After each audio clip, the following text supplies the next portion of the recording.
लक्ष्मी नारायण मंदिर के पास अतिक्रमण, नगर परिषद की अनदेखी। लक्ष्मी नारायण मंदिर के पास सार्वजनिक स्थल पर कोबा कर अवैध रूप से हार फूल की दुकान लगाई गई है। यह दुकान तय स्थान पर न लगाकर मंदिर परिसर के पास अतिक्रमण कर संचालित की जा रही है। यह सब नगर परिषद के उन कर्मचारी के देखरेख में हो रहा था जो रोज रोड पर पेट्रोलिंग करते थे। पालघर में भूमि अधिग्रहण विवाद ने पकड़ा तूल। विराज प्रोफाइल कंपनी पर आदिवासी भूमि हड़पने का लगा आरोप।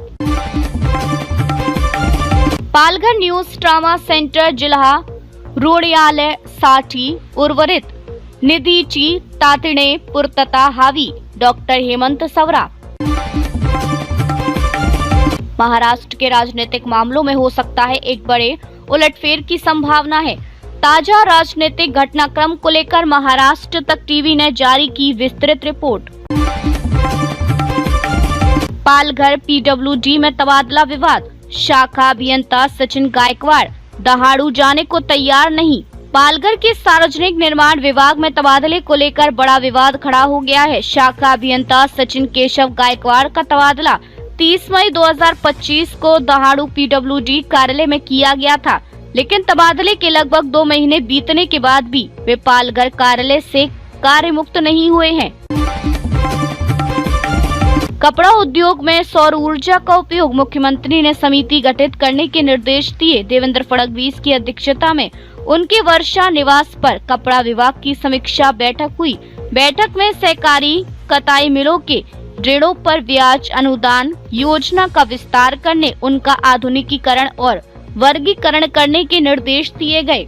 बंद मिलों को पुनः चालू करने का प्रस्ताव केंद्र सरकार को प्रस्तुत करने की बात कही गई। मुख्यमंत्री देवेंद्र फडणवीस ने समस्याओं के समाधान के लिए कपड़ा और ऊर्जा विभाग की एक समिति गठित करने के निर्देश दिए। पालघर समाचार। पालघर में जेप्टो डिलीवरी कर रहे एक लड़के की मौके पर ही मौत हो गई। नाश्ते की थाली से दुबई का आनंद ले। बैंकॉक की यात्रा प्रतियोगिता में भाग लेने के लिए पंजीकरण आवश्यक है और आप निम्नलिखित संपर्क नंबरों पर पंजीकरण करा सकते हैं। लाल फीता शाही एक गंभीर समस्या, क्या हम इस बीमारी त्रासदी से आज भी हैं त्रस्त? बैंकों में सरकारी विभागों में लाल फीता शाही पर महाराष्ट्र तक न्यूज टीवी ने जारी की एक खास रिपोर्ट। पालघर जिले से इस प्रकार का एक खास मामला सामने लेकर आए। बैंक खाता के धारक श्री विनोद चौहान के अनुसार bank of India Palghar branch एक सरकारी बैंक है। इस बैंक में आज भी लाल फीता शाही आज भी व्याप्त है और अधिकारी बैंक मैनेजर अपने आप को पब्लिक से ऊंचा मानते हैं। बैंक में आने वाले कस्टमर पर रौब झाड़ते हैं।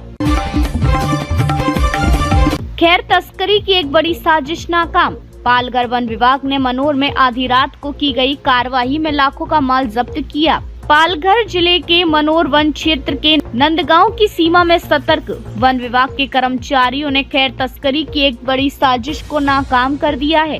26 जुलाई को सुबह 3 बजे गुप्त सूचना के आधार पर की गई छापेमारी में वन विभाग ने लाखों रुपए मूल्य के 28 कैर के लट्टे जब्त किए और अवैध रूप से काटे गए। इस माल को मनोर स्थित नेताली डिपो में सुरक्षित पहुंचा दिया गया है। महाराष्ट्र सरकार ने दी सौगात, वसई विरार को ट्रैफिक जाम से मिलेगा छुटकारा। वसई विरार में ट्रैफिक जाम की समस्या से निपटने के लिए 7 फ्लाईओवर प्रस्तावित है। MMRDA ने इसके लिए धनराशि उपलब्ध कराई थी, लेकिन भूमि अधिग्रहण और धन की कमी के कारण काम रुका हुआ था। देवेंद्र फडणवीस के आदेश के बाद अब निर्माण का रास्ता साफ हो गया है। 10 नाका पर दुर्घटना, 2 युवक गंभीर रूप से घायल। वाडा रोड पर 10 नाका पर एक इको कार और 2 पहिया वाहन के बीच हुई टक्कर में 2 पहिया वाहन सवार 2 लोग गंभीर रूप से घायल हो गए, जिन्हें इलाज के लिए एक निजी अस्पताल में भर्ती कराया गया है। यह दुर्घटना शुक्रवार शाम करीब 4:30 बजे हुई। टेम्पो की चपेट में आने से बाइक सवार की मौत। यह दुर्घटना तब हुई जब दुर्वेश ग्राम पंचायत क्षेत्र के अंतर्गत सई गांव में बस स्टॉप के सामने गुजरात राजमार्ग की तीसरी लेन पर जर्जर हालत में खड़े एक टेम्पो को तेज रफ्तार बाइक सवार ने टक्कर मार दी। जंगली सब्जियों और पारंपरिक खाद्य महोत्सवों के माध्यम से आदिवासियों के लिए रोजगार का सुनहरा अवसर। आदिवासी विकास विभाग के निर्देश अनुसार राज्य के आदिवासी क्षेत्रों में जंगली सब्जियों और पारंपरिक खाद्य महोत्सवों का आयोजन किया जा रहा है। इस पहल का उद्देश्य प्रीमियम ब्रांड शबरी नेचुरल के माध्यम से आदिवासी क्षेत्रों की जंगली सब्जियों, जंगली फलों, हर्बल औषधियों और खाद्यान्नों के उत्पादों को बाजार उपलब्ध कराना और स्थानीय लोगों के लिए रोजगार के अवसर पैदा करना है।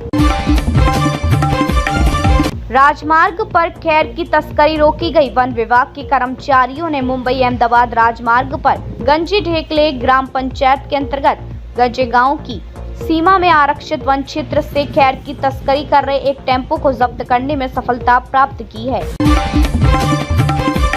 तेज रफ्तार ट्रक पलटा। वाड़ा खरडी वाड़ा मार्ग पर गावटे पाड़ा गांव के पास सीमेंट की चादरें ले जा रहा एक ट्रक पलट गया। यह हादसा वाड़ा की ओर जाते समय हुआ। गनीमत यह रही कि कोई हताहत नहीं हुआ, लेकिन स्थानीय लोगों का कहना है कि इस महत्वपूर्ण मार्ग पर भारी यातायात के कारण यह खतरनाक हो गया है। रात में 20 मिनट में नाला पार किया। विरार जलसार रो ने बचाई नवजात शिशु की जान। सड़क परिवहन के विकल्प के तौर पर कुछ महीने पहले विरार और जलसार के बीच रो सेवा शुरू की गई थी। इससे यात्रियों को तो फायदा हो ही रहा है, लेकिन मंगलवार देर रात एक ऐसी घटना घटी जब रो ने एक नवजात शिशु की जान बचाई। पालघर में नालों की सफाई का काम आखिरकार शुरू हो गया है। पालघर शहर में नालों की सफाई का काम आखिरकार नगर परिषद ने शुरू कर दिया है। दैनिक सामना द्वारा इस रुके हुए काम को लेकर आवाज उठाने के बाद नगर परिषद प्रशासन जागा है और उसने नालों की सफाई का काम अपने हाथ में ले लिया है। मानसून से पहले 14 नालों और 71 शिविरों के गाद और गंदगी हटाकर उन्हें प्राकृतिक रूप से बहने दिया जाएगा।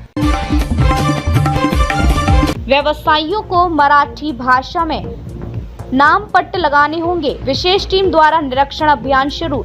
सरकार के महाराष्ट्र दुकान एवं प्रतिष्ठान रोजगार एवं सेवा शर्तें विनियमन अधिनियम 2017 की धारा 36A(1) के तहत सभी व्यावसायिक प्रतिष्ठानों के लिए मराठी भाषा और देवनागरी लिपि में नाम पट्ट लगाना अनिवार्य है।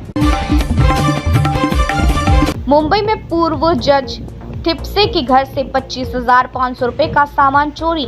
पुलिस जांच में जुटी। मुंबई के खार में पूर्व जज थिप्से के घर से 25,500 रुपए का सामान चोरी हुआ। रिनोवेशन के दौरान यह घटना हुई। पुलिस ने अज्ञात व्यक्तियों के खिलाफ FIR दर्ज कर जांच शुरू कर दी है। समुद्रात डूबे कर मारेंगे। मनसे नेता की टी-शर्ट ने मचाया बवाल। सोशल मीडिया पर शेयर किया फोटो। मनसे नेता संदीप देशपांडे की टी-शर्ट पर लिखा समुद्रात डूबे कर मारेंगे नारा विवादों में आ गया है। इससे महाराष्ट्र में मराठी और हिंदी भाषियों के बीच तनाव फिर से बढ़ गया है।